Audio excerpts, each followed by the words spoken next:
podium, so to speak. And so we're now recording. So the title of today's presentation is Foresighting Government Science and Innovation in the New Normal. It's got a number of words in it that clearly are a challenge in their own right, but let's hear what our speakers have to say about that. So the two is not necessarily in order. They'll do some tandem, I guess, but it's Dr. Jeff Kinder, who has over 30 years experience working in government science and technology and working extensively in policy and in particular on the innovation side of it, both in Canada and the United States. And you can see there's a fair amount of background in regard to his activities on his CV. Currently, he's with the Institute on Governance on secondment from the federal government on the interchange program. Same program, in fact, I've been on twice, but I was the other way. I was seconded into government. And so Jeff is leading the program at the Institute on Governance, of which this particular presentation is one of their main research themes these days. So I'll let them tell you more about that. His PhD is in public policy, and he has a master's in science and technology and public policy, and also has a BSc in physics. Our second speaker in tandem will be Brian Colton. Brian is an associate with the Institute on Governance, and Brian has spent many years, over 30 years, basically in the federal government, and much of that time in the National Research Council, where he's been involved in a lot of activities associated with foresight and looking into the future. You can see from Brian's background that he has studied in a variety of things in his past in psychobiology, neuropharmacology, and biochemistry. But he's also been in business administration and vision management, so another very eclectic person, as typical members of the people around the table today. So with that, I'll pass it over to you, Jeff and Brian, to begin your presentation. And sorry you have to leave, Ezra. Go ahead. Okay, thank you, Peter. And let me just bring up my slide deck here. There we go. Can you see the slide? Yes, they're fine. Okay. So thank you, Peter, and thank you for the invitation to present. I also want to extend a warm welcome to our visitors from the Public Sector Foresight Network. And we'll dive right in. We do have maybe a half hour or so, maybe 35 minutes for the presentation, but then we will be happy to take questions and have a general discussion at the end of it. I also want to just acknowledge Rhonda Moore, who is our colleague who couldn't be with us today, but is very instrumental in the GSIN project and helped put the deck together. And I'll also acknowledge Ezra, who has joined us today, has also been involved in this project. So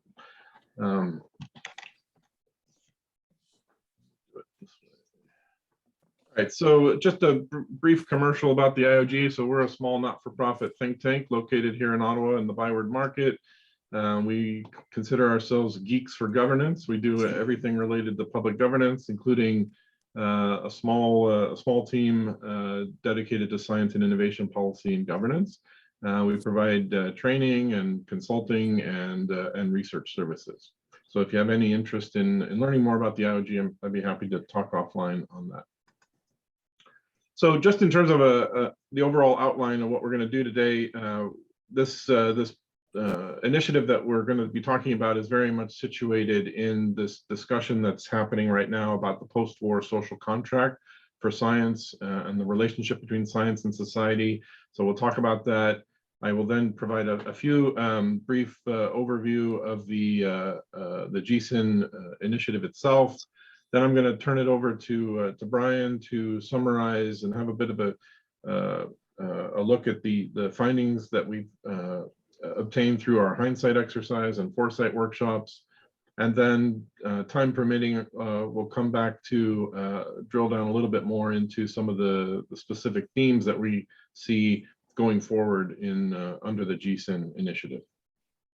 Okay. So just to start with this post-war social contract idea. So I actually had the opportunity to go down to Washington just a couple of weeks before everything shut down last March or last February, before the pandemic really took off.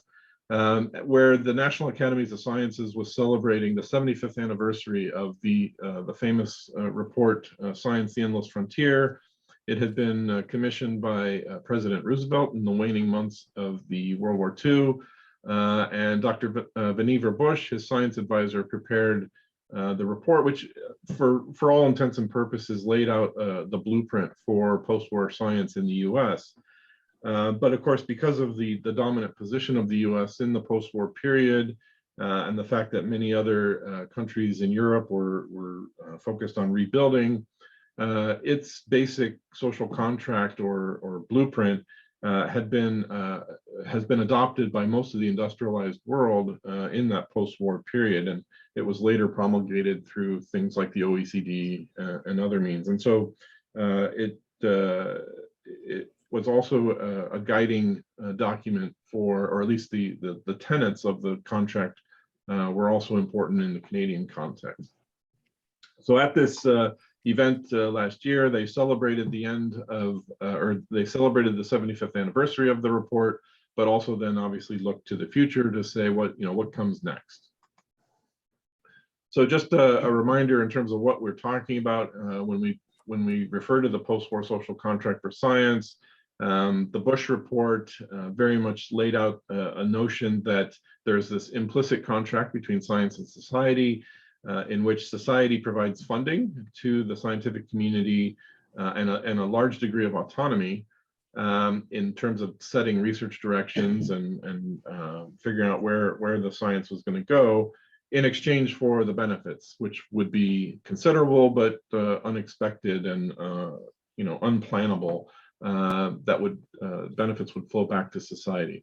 And in general, there's been a trend over the last 75 years to increase the amount of accountability of the scientific community back to society, but with occasional periods of science sort of trying to claw back some of that autonomy. And we saw that most recently in the Canadian context as a result of the Naylor panel report a couple years ago that was very much looking to increase the amount of autonomy and funding support for basic research in the universities. So it's an ongoing tension, but in general, what we're seeing is an increasing interest in the accountability within that relationship. One of the things that the Bush report laid out was this this argument that basically, because of the specialized nature of science, that the scientific community is in the best position to sort of police itself, to adjudicate any disputes within the scientific community, that society really has no place there. In fact, whenever society tried to increase its amount of accountability from science, it was often painted as being anti-science or anti-intellectual. And yet, as we've seen throughout the last 75 years, there have been periods or episodes of concerns around scientific integrity. There's clearly, declining rates of trust in science and government and other institutions of authority. And so all of this suggests that it may be timely to have a look at this existing contract. And here's a quote from Marcia McNutt, who's the president of the National Academies of Science in the US, and Michael Crow, who's president of Arizona State University, so a major research university in the US, basically, suggesting that although this model, remains powerful, it's in need of a rethink. So, they say moving beyond its limits will be necessary to assure the contributions of science in solving a wide array of societal challenges. So this is not just, this is not just coming from a particular sort of academic perspective, but prominent figures within the scientific enterprise are suggesting that it's time for a rethink. I'm going to just bring in a few polling highlights just to sort of underscore some of these points. So the Edelman Trust Barometer in 2020, continues to show a decline in trust with the 16 to 20 point gap between the informed public, which is generally trusting, and the mass population, which is generally neutral to distrusting. So there's a concern generally in the trajectory of trust in society. And then more specifically to the science and innovation area, They have results like, nearly 2/3 of respondents believe that government doesn't understand emerging technologies enough to regulate them effectively, that the pace of change is too fast, the system is failing. And there at the bottom, you can see again, nearly 2/3 agree with the statement that they don't have confidence that our current leaders will be able to successfully address our country's challenges. So those are some worrying signs in terms of where society is on trust. Now, if you break that down by players within the system, there's a bit of good news for the scientists, which is that scientists are still perceived quite well on the trust issue, with 83% indicating that they do trust scientists. And that compares favorably with, say, people in my local community, and does much better than, say, business leaders or politicians or the 1%ers who enjoy less than 50% of trust. So this is a positive sign in general that scientists score so highly.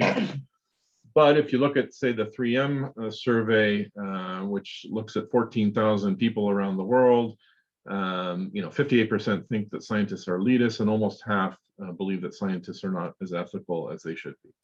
So clearly, at least some worrying signals out there that we have a problem in the science realm as well on some of these issues of trust. And just to kind of bring that home, then this is a quote from Nature just before the pandemic, kind of reinforcing the point that research cannot fulfill its social contract and reach new horizons by advancing on the same foot into the future. So all of that was kind of the pretext and the context within which we organized and have launched the Government Science and Innovation in the New Normal initiative, which we refer to as GSIN, just because it's a bit of a mouthful otherwise. So I'm just going to take a couple slides to explain what GSIN is all about. So as I said, this emerged out of this general concern that it was time to rethink the social contract. And then, of course, the pandemic hit in early 2020. And at the Institute on Governance, my president and I were making some phone calls around town to the various deputy ministers of the federal departments to say, how can we help? And of course, the public servants were just, working flat out, nose to the grindstone to address the challenges that the pandemic posed. And what the DMs signaled to us is that how we could really be of most help is to kind of take a step back. They were worried about medium-term planning because given the focus that most of their people had on addressing the day-to-day issues, they were hoping for us to help give a bit of a longer look at what might be coming in the science and innovation space. So, we designed this initiative then to support medium-term planning and to begin to explore this evolving relationship between science and society and potentially what comes next in terms of a social contract. I should say as well that we're not at all wedded to the notion that the social contract is the right metaphor going forward. But it is very much where the science policy community has been, at least in the post-war period. And so our decision was to employ that metaphor to sort of meet the community where it's at. But we definitely anticipate that as we proceed through our research through this initiative, we may come up with new ways of thinking about it, and perhaps a new metaphor. Because the social contract metaphor does tend to perpetuate the notion that science and society are two parties who are distinct from one another, and then in some sort of contractual relationship, when in fact, of course, science is a part of society. So perhaps a new metaphor is needed. So these are the research questions that we've used to guide the GSIN initiative. First of all, there was very much an interest for us to take a look back, do a bit of a hindsight exercise to look back at how the pandemic affected government science and innovation, and what might have worked better. We then pivoted to look forward and ran a bunch of foresight workshops that Brian will discuss. And through that, then we've identified these 8 themes that will guide the research as we go forward. We spent a fair bit of time, thinking about how to organize this work. And of course, there would have been other ways that we could have proceeded. For example, at one point we thought about taking more of a technology focus and looking at some of the future technologies, whether it's AI or robotics or what have you. We felt that other people were already doing that, and perhaps we wouldn't have much unique to add to that. In fact, there's an effort underway under Dan Wayner at the National Research Council that's taking more of a technology-based focus.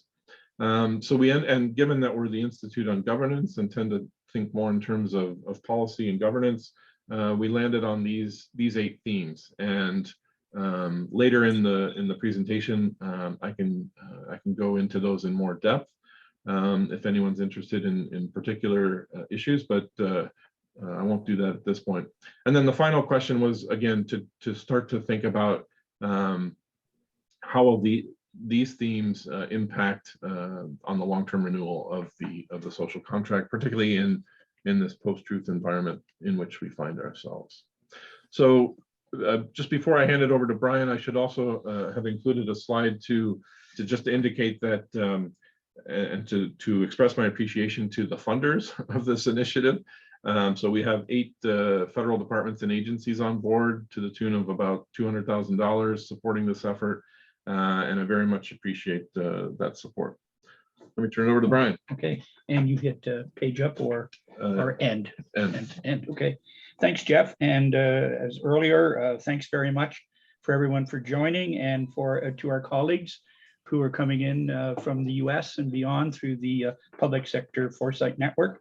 And before I begin, I saw someone in the group and I wanted to pass on a thank you. It's to Roy Atkinson. He was my first executive director when I came from the government of Ontario in 2001. And it was 21 years ago, Roy, this past week, that I began working for you. And many thanks for all the years. So anyway, so I was saying, Jeff was saying we had a number of workshops, both in hindsight and foresight. Hindsight, basically, we took the opportunity to do a SWOT analysis, and we invited the participating departments to respond to questions and the impact of the pandemic and their departmental responses. And in essence, it was an opportunity to look back and assess what had or had not happened and bring it forward in an organized fashion. And so some of the questions we looked at is, how prepared was your organization? What organizational strengths and weaknesses emerged? How did the shift to work from home impact scientific activity, field research, monitoring, and inspections? And we all know that it does also go beyond our science colleagues. I'm married to a tax auditor, tax lawyer at Canada Revenue, and they had to shift all their 48,000 people in very short order. And the last question was, what effect did the pandemic have on scientific collaboration across disciplines, departments, and with external stakeholders? The responses, as you got, were quite interesting. Some, I think we were surprised by, others we were not, having been in the sector. Increased complexity of work, lots of red tape as the pandemic started to roll on. Federal science experienced an increase in complexity of their daily tasks. There was new safety requirements, such as getting PPE for those who were going in, say, to the lab. Some scientists had to make decisions in the early stages of the pandemic that will impact national data sets for years to come, in data that should have been collected but wasn't collected and needs to be caught up on. Resiliency and its limits, work burden issues across the public service, and concerns about poor mental health. Really, our government scientists rose to the challenge of the pandemic, and they continue to do so with creativity and determination. However, they are tired and need a respite and reinforcement. And a number of questions were raised as to how to better adjust the work-life situation. Business continuity plans. Many of our partners did not foresee a pandemic of this duration or strength climbing and taking on, and a number of them did comment that they had know or have lost their foresight We have a bunch capacity. of pencils like this in our drawers in my I'm office. sorry, we have somebody talking. in the Drawers, back. there's a Yeah, it bunch. sounds like We Morteza. ask you to go on Oh, mute. this is Can you mute him, Jeff? we call it the that's small. It's Yeah. Morteza's voice. See what I can do. Mhm. Actually, go ahead. Does it come up I'm there? over there.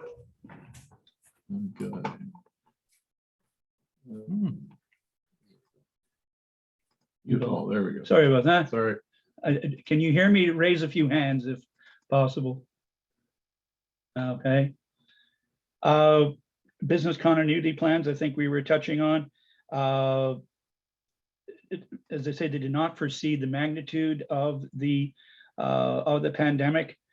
Several departments reported working flat out to design new protocols and communication plans and to acquire, as I say, PPE and reconfigure command structures that future planning must include the considerations for science. Infrastructure and digital, obviously very important in this, and there's a strong collaboration with Shared Services Canada to increase bandwidth and access for employees. And this was basically everyone was going home. And it was, so in doing so, there was a need to put out extra licenses for VPNs. A number of departments, some of the science departments did not have enough.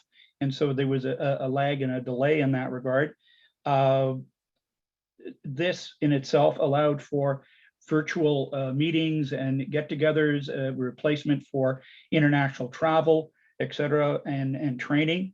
And scientific staff, specifically those that were lab-based, are still facing computing challenges in that they need to access special equipment or materials from the lab if they're not able to go in. Collaboration, improved communication within government and with Indigenous communities, federal, provincial, and territorial partners, academic and industrial partners. Earlier in the pandemic, high levels of uncertainty generated a demand for information and collaboration that quickly outpaced the capacity for some individual organizations to meet those demands. Inconsistent talent management. For scientists in some functions, there were concerns and limitations to advance career or stagnation. Was what really became apparent in talking with our colleagues is that early career researchers found themselves being stifled and unable to advance, and it's very important for many of them to get to know their colleagues and their international colleagues that had been cut off.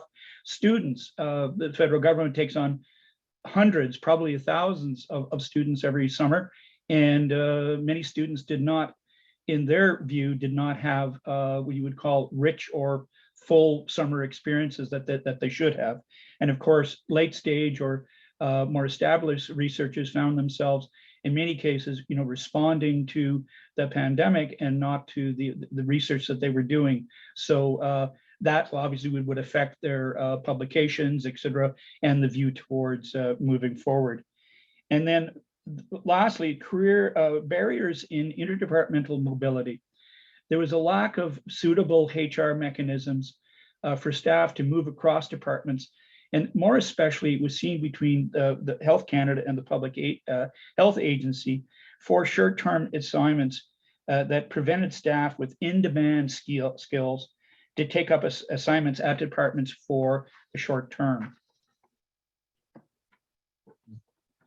Now, we're going to try and, okay, highlights of the Foresight workshop. We'll go through this relatively quickly for you. Between March and May 21, we hosted 10 workshops. 8 workshops explored each of the 8 GSIN themes and employed the 7-question methodology. And we'll touch on those 8 themes and as well as the 7-question methodology later in the presentation.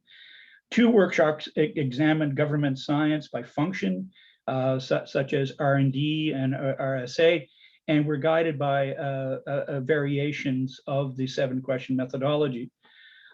We engaged 120 public servants from 130 departments and agencies, and at least, what's that again? 13. 13, sorry, 13 departments and agencies in at least 5 provinces, although not all participants disclosed their location.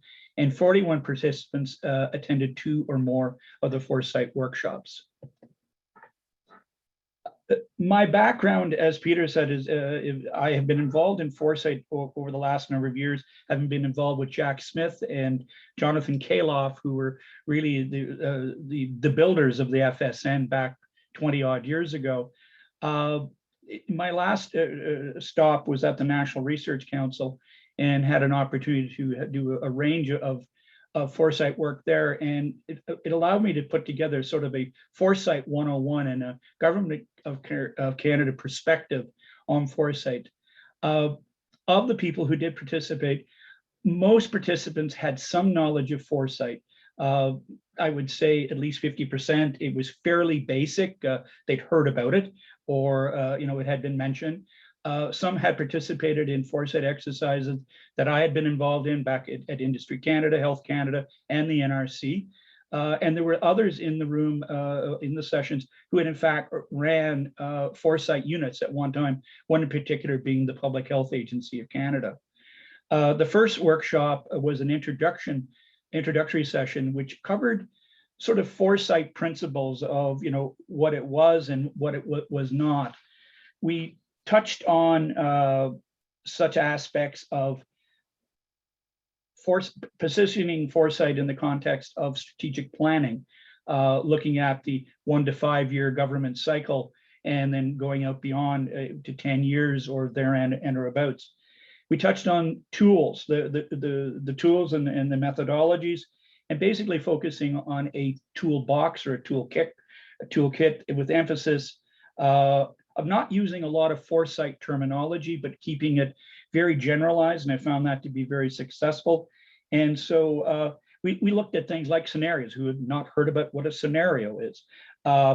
Delphi, we talked about surveys. We talked about intelligence gathering. Where do you find information in and out of your organization?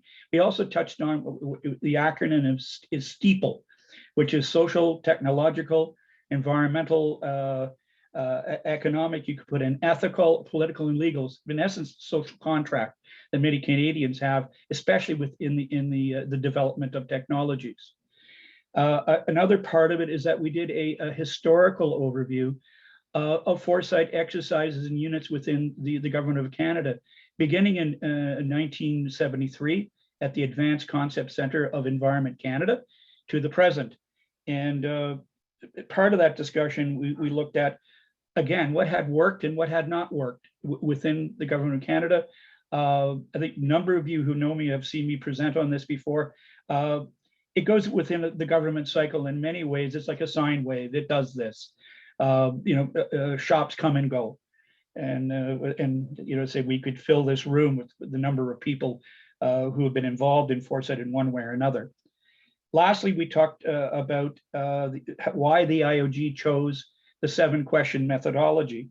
The methodology was first, in my understanding, introduced by Royal Dutch Shell, and I have seen many variations and iterations of it over the years. And I use it in one form or another over the years, especially at the NRC.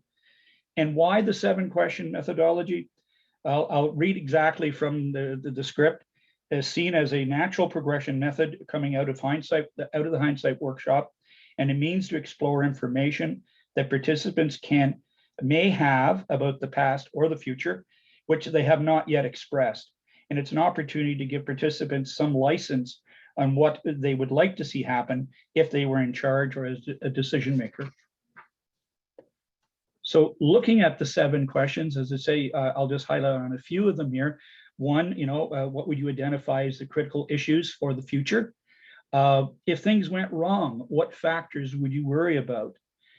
Looking back, what would you identify as the significant events which have produced the current situation? And number 7, if all constraints were removed and you could direct what is done, what more would you wish to include to ensure a successful future outcome? Coming out of the workshops, and we'll go through these fairly quickly, we've ranked them by the number of times that they came up in the discussion at one form or another. I think, what was that again? 8 sessions, Jeff, I believe. Yeah. So what was heard? So most common findings is scientists need a more diverse training area, 17 times. Trust in science, trust in government is declining for many reasons, 14 times. HR management is an internal to government barrier. Science advice should be consistent and free from political ideology. And misinformation and disinformation are growing problems, especially in the last number of years. Broad support for mission-based research funding. Science is not well understood. We need to normalize research integrity across all science disciplines. And do scientists and science have the right incentives? And digital infrastructure is bringing about big changes, both positive and negative, as I say, with regards to information and disinformation. And open, transparent science and citizen engagement is important. That's it. All right, and then if I could, I'll just take a few more minutes to just touch on each of the 8 themes. I mean, many of those findings that came out of Foresight are perhaps not surprising, and so a lot of the value added, I think, will come through drilling down into each of these 8 themes, which we are doing now by preparing a discussion paper on each of these themes, and then we will shift into some roundtable discussions in the winter that will extend the conversation beyond just the federal family. To date, we've only spoken with public servants, and of course, if we're going to rethink the social contract between science and society, we probably should talk to other sectors as well. So we'll be holding those roundtables in the January to March timeframe, with a view then to rolling up the entire initiative in the spring into some sort of white paper and some sort of event to launch that paper and bring some attention to it within government. So if I could, I'll just quickly go through each of these. So these are elements that we see as particularly problematic from the old post-war social contract that need to be rethought. So the first one, of course, is already getting a lot of play, which is the EDI theme. Clearly, I mean, if you go back to the Bush report and the post-war science system, it has been dominated by white men. There's a increasing understanding now that we need to expand that participation not only to women, minorities, and other underrepresented groups, but also that to do so will be beneficial because the diversity will bring multiple perspectives to the science. Second major theme is global research collaboration and infrastructure.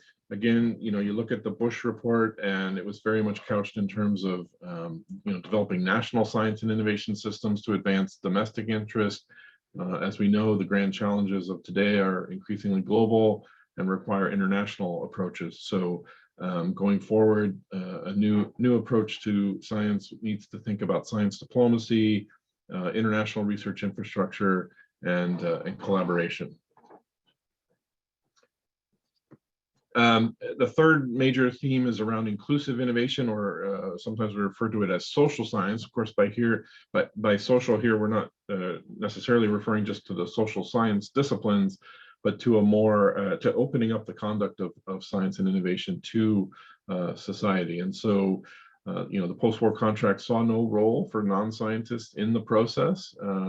It was largely a closed process, and particularly when you get into sort of the middle of the process of conducting the research or designing the innovation, that was usually left to scientists and engineers.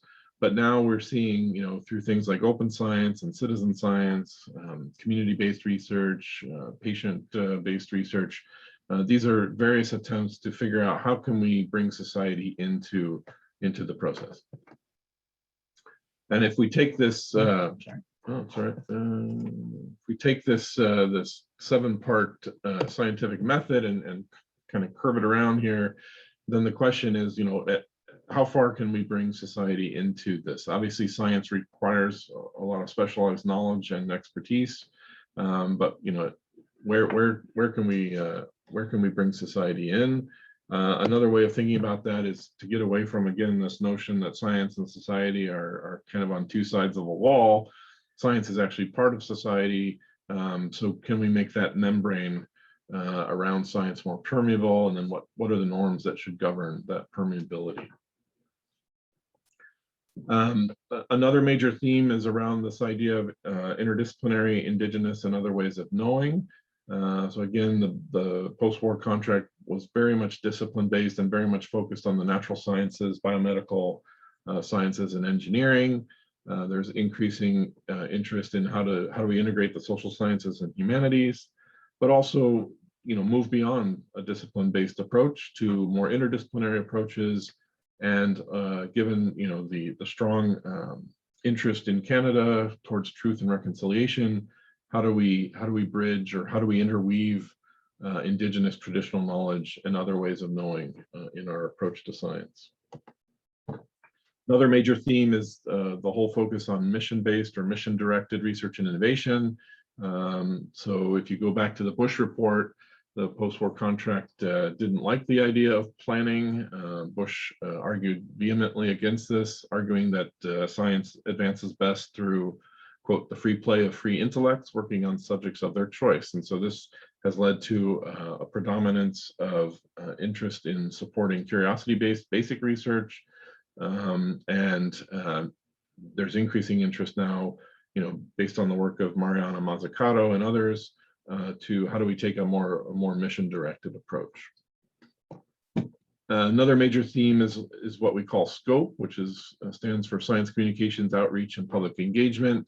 As you all know, most scientists are traditionally not trained to be good communicators. They have other skills, obviously, other expertise, but communications has not been a strong point typically.